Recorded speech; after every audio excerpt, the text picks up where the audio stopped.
How to fix Roblox unexpected client behavior on mobile.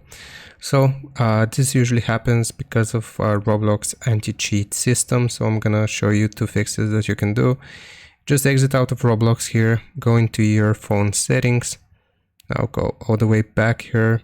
It's gonna look like this. So just scroll down till you get the search bar, and we're just gonna search for offload unused apps. Click on offload unused apps here. Just find your Roblox application, click on it, and offload the application. Now, after we have offloaded it, we can reinstall this. Now, that was the first fix. For the second fix, you really just have to be patient.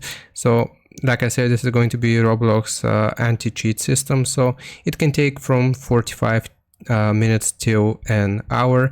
So either wait 45 minutes or 1 hour and then try playing Roblox once more and see if that fixes your issue, if the offloading method didn't work for you. So try playing Roblox after an hour and see if that works. I hope this helps. Leave a like and sub, and I'll see you next time.